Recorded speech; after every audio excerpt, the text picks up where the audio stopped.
त्यांना स्वामींनी निवडले त्यांच्या श्वासाच्या लयीत स्वामींचं नाव भिनलं पाहिजे. तुम्ही काम करत असा, प्रवास करत असा किंवा स्वयंपाक करत असा, आतल्या आत जो जप चालूच राहू द्या. एक दिवस असा येईल की तुम्ही झोपलेले असतानाही तुमचा आत्मा स्वामी समर्थ असा जप करेल आणि त्या दिवशी ही अवस्था येईल. त्या दिवशी मृत्यू जरी समोर आला तरी तुम्हाला भीती वाटणार नाही. अनेकदा भक्तांना प्रश्न पडतो की आम्ही निवडले गेलो आहोत, हे ओळखायचं कसं? त्याची काही ठळक लक्षणे आहेत. पहिलं लक्षण म्हणजे तुम्हाला आता जगाच्या गर्दीत रमायला आवडणार नाही. तुम्हाला एकांत प्रिय होईल.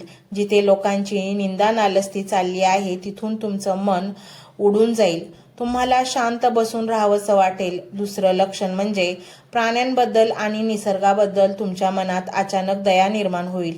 रस्त्यावरचा कुत्रा भुकेला दिसला तर तुम्हाला स्वतःचं जेवण गोड लागणार नाही.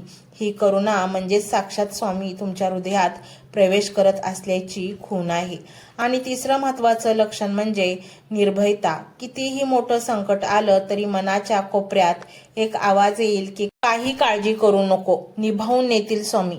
जेव्हा तुमच्या मनाची अवस्था अशी स्थितप्रज्ञ होईल तेव्हा समजून जा की तुमची निवड सार्थ ठरली आहे.